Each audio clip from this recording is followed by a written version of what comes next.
It starts quietly. No one notices at first. You're 7 years old, staring into the eyes of a parent who's falling apart. Maybe it's addiction. Maybe it's rage. Maybe it's just that hollow, heavy silence of someone too broken to show up. And without a word spoken, something ancient clicks inside your small mind. If I don't hold everything together, no one will. That's how a child disappears. Not physically, but psychologically. They start smiling more, crying less. They learn to read the room before they even breathe. They become the emotional thermostat of the house, adjusting, absorbing, performing. They become small adults long before their minds are ready, and the world applauds them for it. You're so mature. You're so responsible. You're so strong, but no one ever asks, at what cost? This is the invisible grief of the ones who grew up too fast. And today we're going to step inside the mind of that child, because those effects don't fade with age. They shape you. They follow you into love, into work, into the quiet corners of your self-worth. If you don't understand what happened, you'll spend your adult life repeating the same survival patterns that once saved you, but are now slowly destroying you. Let's start with what's really going on. When children are forced to emotionally support adults instead of the other way around, psychologists call it parentification. It's when the child becomes the caregiver, the peacekeeper, the therapist, the protector. It doesn't just break innocence, it rewires the brain. Because when a child must constantly manage emotions, theirs or others, they develop hypervigilance. They're always scanning for danger, always on guard, walking on eggshells. They learn that love is a transaction. If I keep the peace, maybe they'll keep me safe. They learn that their needs are dangerous and everyone else's are urgent. So they disappear, not in body, but in spirit. In their place grows the performer, the good child, the achiever, the therapist friend, the one who never asks for anything, and they wear that mask so convincingly, even they forget it's a mask. But somewhere deep down, something still hurts. Something aches. Because the child you buried didn't die.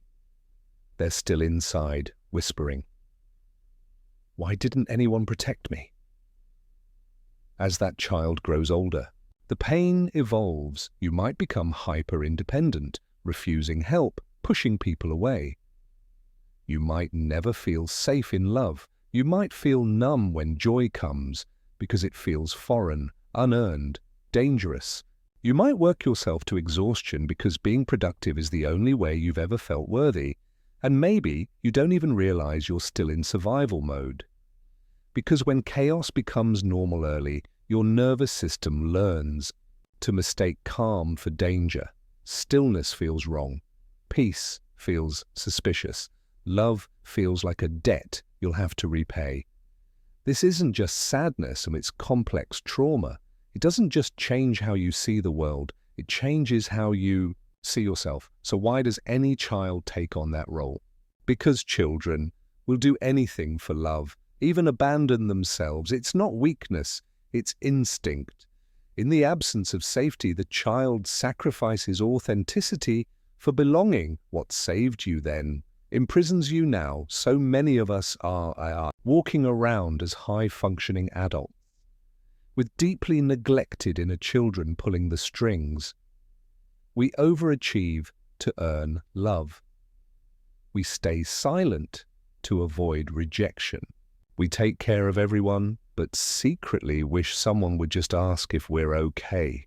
And that fantasy, and that someone will see through the strength, notice the cracks, and finally hold you. That's not your adult longing.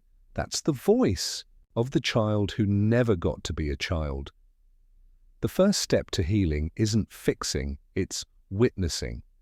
Because until you name what happened, you'll keep gaslighting yourself with words like, "It wasn't that bad. Other people had it worse. I turned out fine." But fine is a mask too, and deep down, you know it. So what happens when that child grows up? They become adults who don't feel safe, even in calm rooms. Lovers who can't trust. Softness. Givers who can't receive. People who apologize for crying, who flinch at compliments, who confuse exhaustion with success. This is the cost of growing up too fast, because when your childhood trains you to be strong instead of soft, silent instead of honest, caretaker instead of cared for, you inherit an adulthood where you're always holding your breath, waiting for permission to finally fall apart. But here's the truth. No one's coming to rescue the child you buried. You are the one who must go back. Hold their hand and whisper what no one else ever did. You didn't deserve that. You were just a child. You get to rest now. That's where healing begins. Not with fixing, not with pretending, but with turning toward the pain and saying, "I see you, I hear you, I'm not leaving." Healing is brutal. It asks you to grieve what you never got to grieve, to feel the rage, the sorrow, the birthdays no one showed up for, to mourn the innocence you lost while protecting the very people who should have protected you. But that grief, it's not weakness, it's proof you're thawing, because what was once frozen is finally falling. As adults, these old survival patterns still appear, quietly, invisibly. You might be the therapist in your friendships, but never truly seen. You might be praised for independence, but terrified of being a burden. You might overfunction in love, fixing, explaining, managing, and wonder why you feel so resentful. You might struggle to say no because it still feels like betrayal, but these are not your personality traits. They're coping strategies, learned, conditioned, and, the good news, unlearnable, but only when you stop idolizing your strength and start honoring your wounds. Ask your inner child, what did I need back then that I never got? And listen, you may hear, I needed someone to tell me it wasn't my fault. I needed someone to ask how I was doing. I needed to play, to rest, to laugh without fear. Then, slowly, give those things to yourself. Not to fix the past, but to stop reliving it. That's how you stop seeking parents in your partners, how you stop mistaking anxiety for intuition, how you stop running from the child you were, and start becoming the self you're meant to be. Carl Jung once said, "There is no coming to consciousness without pain. People will do anything, no matter how absurd, to avoid facing their own soul. But shadow work asks us to face it, all of it, the neglected, the angry, the ashamed, the scared. Because healing isn't about becoming someone new. It's about remembering who you were before the world told you who to be. So if you grew up too fast, hear this. Your maturity was never the problem. The problem was that you had no choice. But now, you do. You can choose softness. You can choose to rest. You can choose to stop managing everyone else's emotions and start honoring your own. And no, it won't happen overnight.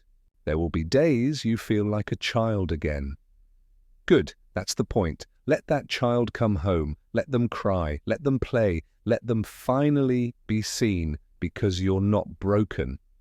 You're becoming whole. You never had a childhood, but you still have a future. And this time, you get to write it.